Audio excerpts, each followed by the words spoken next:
రాష్ట్ర ముఖ్యమంత్రి వర్యులు మిత్రులు శ్రీ రేవంత్ రెడ్డి గారు, ఉప ముఖ్యమంత్రి బట్టి విక్రమార్క గారు, శ్రీ కృష్ణారావు గారు, అలాగే ఇతర మంత్రివర్యులు ఈరోజు నాతో పాటు పద్మ విభూషణ్ అందుకున్న యొక్క మనందరికీ ఇష్టమైన సినిమా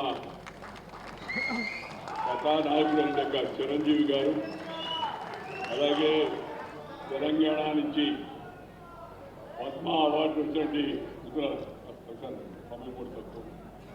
పద్మ అవార్డు వచ్చినట్టు యొక్క పెద్దలు వివిధ రంగాల్లో వాళ్ళ ప్రతిభను గుర్తించి ఈరోజు పద్మ అవార్డు వాళ్ళకి వచ్చింది. నేను ముఖ్యంగా అవార్డులు సన్మానాలు పెద్దగా జీవితంలో తీసుకోను కూడా. కానీ ప్రధానమంత్రి గారు ఈ పద్మ అవార్డు ఈ స్థాయిలో మీకు ఇస్తున్నామని చెప్పిన తర్వాత నేను ఆయన మీద గౌరవంతో కాదనలేకపోయాను. ఒక సామాన్య రైతు కుటుంబంలో పుట్టి 4 కిలోమీటర్లు నడిచి స్కూల్కి వెళ్ళి తెలుగు మీడియంలో చదువుకొని అంచెలంచెలుగా ఆ స్థాయికి వెళ్ళిన నాకు కేంద్ర ప్రభుత్వం ఆ గౌరవాన్ని ఇచ్చిందేందుకో దానికి నేను కేంద్ర ప్రభుత్వానికి ధన్యవాదాలు చెప్తున్నా. వినమ్రంగా ఆ అవార్డును స్వీకరిస్తున్నానని చెప్పాను. ఈరోజు రాష్ట్ర ముఖ్యమంత్రి శ్రీ రేవంత్ రెడ్డి గారిని నేను అభినందిస్తున్నాను. ఎందుకంటే ఒక మంచి ప్రతిభ ఉన్న వ్యక్తులను గుర్తించి కేంద్రం వాళ్ళకి పద్మ పురస్కారాలు ఇవ్వడం ఒక ఎత్తు అయితే, అలాంటి పురస్కారాలు అందుకున్న వారిని, మన తెలుగు వారిని ఈ రాష్ట్రంలో ఇంటి సన్మానించాలని చెప్పని అనుకోవడంలో ఇది మంచి సాంప్రదాయం అని చెప్పని నేను భావిస్తున్నా. సాంప్రదాయానికి నాంది పలికిన రేవంత్ రెడ్డి గారిని హృదయపూర్వకంగా అభినందిస్తున్నా. నాకన్నా చిన్నవాడు కాబట్టి ఆశీర్వదిస్తున్నాను. శ్రీ రేవంత్ రెడ్డి నాకు చిన్నప్పటి నుంచి తెలుసు. చైతన్యశీలి, ఉత్సాహవంతుడే యువకుడు. అలాంటి వారికి రాష్ట్ర ముఖ్యమంత్రిగా అవకాశం వచ్చింది. ఆయన హయాంలో మరిన్ని మంచి పనులు జరగాలని, తెలంగాణ యొక్క సర్వతోముఖ అభివృద్ధికి ఆయన పూర్తిగా కృషి చేస్తారని నమ్మకం నాకుంది. దానికి ప్రజలకు ఆశీస్సులు కూడా ఉంటాయని చెప్పని నేను భావిస్తున్నాను. ఈరోజు ఈ పద్మ అవార్డులు ఇచ్చిన వాళ్ళని మీరు గమనించండి. మనం చిన్నప్పటి నుంచి చూస్తూ ఉన్నాం పద్మ అవార్డు. కానీ ఇలాంటి పరిస్థితి ముందు పెద్దగా రాలామని. పద్మ విభూషణ్ వచ్చిన వాళ్ళ గురించి నేను మాట్లాడలేదు. పద్మ అవార్డులు వచ్చిన వాళ్ళు వస్తున్నారు వాళ్ళ గురించి. ఎందుకంటే మట్టిలో మాణిక్యాలను ఆ వాసన పట్టి గుర్తించి బయటకు తీసినట్టుగా ఈ మహానుభావులను, మహా వ్యక్తులను కేంద్ర ప్రభుత్వం నరేంద్ర మోడీ గారు వారికి గుర్తించి పద్మ అవార్డు ఇవ్వడం ఒక కొత్త సాంప్రదాయం. ఏంటంటే రికగ్నైజింగ్ ది అన్రికగ్నైజ్డ్ గుర్తింపు పొందరండి యొక్క వ్యక్తులకు గుర్తింపునివ్వడం అనే కార్యక్రమం కింద ఈ మంచి సాంప్రదాయాన్ని చేపట్టారు. వారికి కూడా నేను శుభాకాంక్షలు అందజేస్తూ ఉన్నాను. నా తోటి మిత్రుడు, ప్రేమపాత్రుడు శ్రీ చిరంజీవి గారికి పద్మ విభూషణ్ లభించినందుకు నాకు ఎంతో సంతోషంగా ఉంది. ఎందుకంటే నేను ఎప్పుడు ఆయన నటనా సామర్థ్యాన్ని గురించి, ప్రతిభను గురించి చెప్తూ ఉంటాను. గతంలో కూడా చెప్పాను. మీ సౌకర్యార్థం మళ్ళా కూడా చెప్తూ ఉన్నాను. తెలుగు కళామందరికి 2 కళ్ళు స్వర్గీయ నందమూరి తారక రామారావు గారు, అలాగే అక్కినేని నాగేశ్వరరావు గారు. తెలుగు కళామందరికి 2 కళ్ళు స్వర్గీయ నందమూరి తారక రామారావు గారు, అక్కినేని నాగేశ్వరరావు గారు అయితే 3వ కన్ను ఈ చిరంజీవి గారు. ఈ విషయం నేను ఇవాళ చెప్పడం లేదు, ఆయనకి అవార్డు లభించింది కాబట్టి. చాలా కాలం క్రితం విజయవాడలో ఈ విషయాన్ని చెప్పాను. ఎందుకంటే ఆయనలో ఉన్న ప్రతిభను నేను గుర్తించాను కాబట్టి, నాకు నచ్చింది కాబట్టి, జనం మెచ్చింది కాబట్టి ఆ విషయాన్ని చెప్పడం జరిగింది. ఎందుకంటే మరి తన నటనా కౌశల్యం ద్వారా ప్రజానికాన్ని రంజింప చేయడం, దానికోసం నిరంతరం శ్రమిస్తూ ఉండడం ఒక ఎత్తైతే, ఆ నటనలో కొన్ని ప్రమాణాలు పాటించి అసభ్యతకు, అశ్లీలతకు, హింసకు పెద్దగా తావివ్వకుండా నటన కొనసాగించడం అవుతుందో చిన్న విషయం కాదు. ఆ విషయంలో చిరంజీవి గారిని ఇతరులు కూడా ఆదర్శంగా తీసుకోవాల్సిన అవసరం ఎంతో ఉంది. రెండవది మన యొక్క ప్రజా జీవనంలో ఉన్న వాళ్ళందరూ భారతీయ సంస్కృతిని పాటించి share and care is the core of Indian philosophy.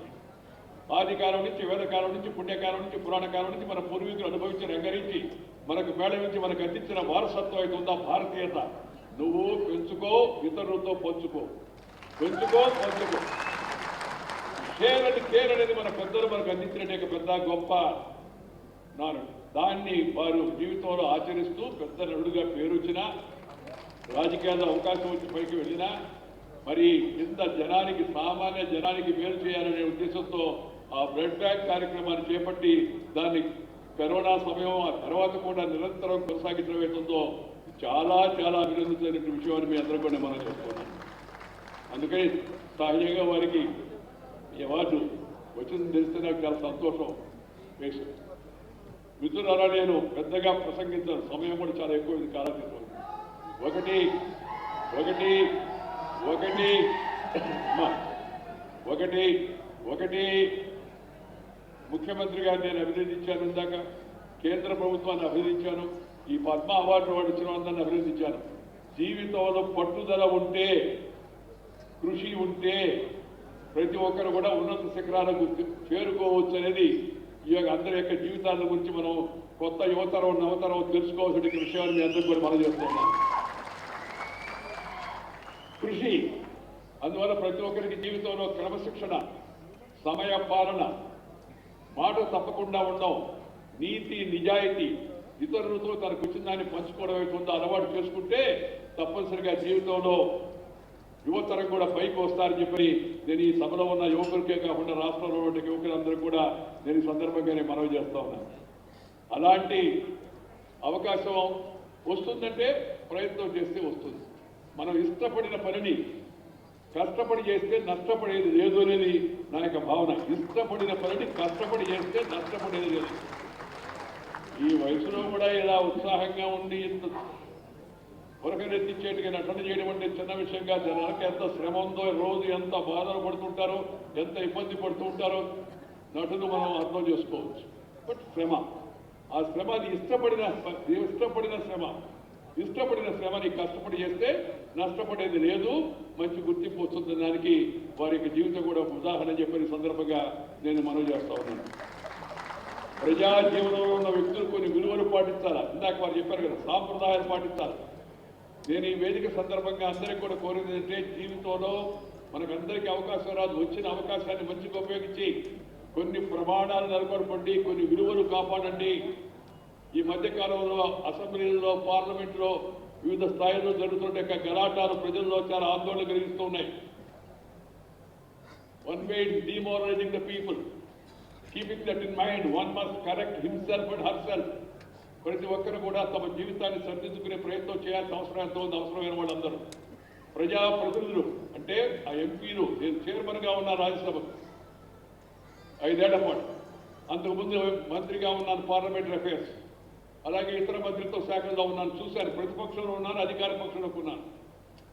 మనము మన ప్రవర్తన జనమంతా చూస్తూ ఉంటారు, అభినందిస్తూ ఉంటారు. నాకు పాత రోజులు బాగా గుర్తు. నేను యువకుడిగా అసెంబ్లీకి వచ్చినప్పుడు నేను జైపాల్ రెడ్డి గారు మాట్లాడుతూ ఉంటే రాష్ట్రంలో ప్రతి ఒక్కరు కూడా సాయంత్రం 6 గంటల 15 నిమిషాలకి రేడియో పెట్టుకునేవాడు. టీవీలు లేవు. విందాము ఏం చెప్పారు వీళ్ళని. నువ్వు కష్టపడితే, మంచిగా జనం కోసం పనిచేస్తే, నీ మంచి ప్రవర్తన బాగుంటే జనం దాన్ని ఆదరిస్తారు. అందుకు నేను సొంతంగా అనుభవం చెప్పాను. ఆ రాజకీయాన్ని ఇప్పుడు నేను ఇక్కడ చెప్పదలుచుకోలేదు. కానీ ఒక విషయం గమనించాలి. ఇప్పుడు ఇవాళ రాజకీయాల్లో ప్రమాణాలు తగ్గిపోతున్నాయి, జనానికి ఆందోళనగా ఉంది. శాసనసభలో, పార్లమెంట్లో ప్రమాణాలు తగ్గిపోతున్నాయి, ప్రజల యొక్క ప్రజా జీవనంలో ప్రమాణాలు తగ్గిపోతున్నాయి.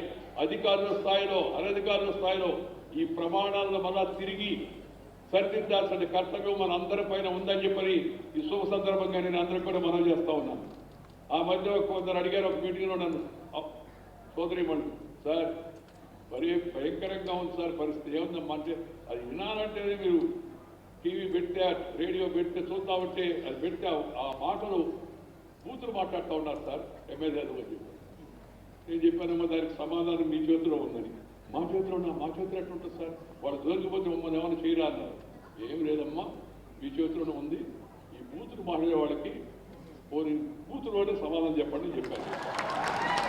వాళ్ళకి ముందు అర్థం కాల ఏంటంటే బూతులు మాట్లాడేవాడికి బూతులో సమాధానం చెప్పండి అడిగినాను. పోనీ బూతులో లోపలికి వెళ్ళి గుండె ముసుగేసి ఉంటుంది, లోపల బటన్ నొక్కితే ఫినిష్ అయిపోతుంది. ప్రజాస్వామ్యంలో ప్రజలు రుజువర్తన లేని వారిని, నీతి నిజాయితీ లేని వారిని, ఇతర విషయాలపై ఆధారపడి జనాన్ని రెచ్చగొట్టి గెలిచే వాళ్ళని తగిన గుణపాఠం వాళ్ళకి చెప్పాల్సిన అవసరం ఉంది. సమయం ఆసన్నమైంది.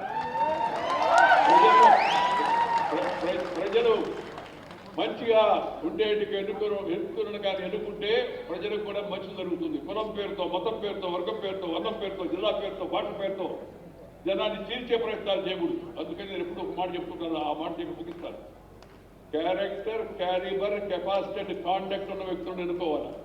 4 seal character, calibre, capacity and conduct ఉన్న వ్యక్తులను ఎన్నుకోవాలా. రాజకీయంలోనే కాదు, ఏ రంగంలోనైనా సరే అలాంటి వాళ్ళని ప్రోత్సహించాలి. కానీ కొంతమంది నాయకులు కొత్తగా కనిపెట్టారు 4 సీలు. ఆ సీలు కష్టం కదా, అందుకని దాని ప్లేస్లో కొత్త సీలు కనిపెట్టారు. ఏందయ్యా కొత్త సీల్ అంటే?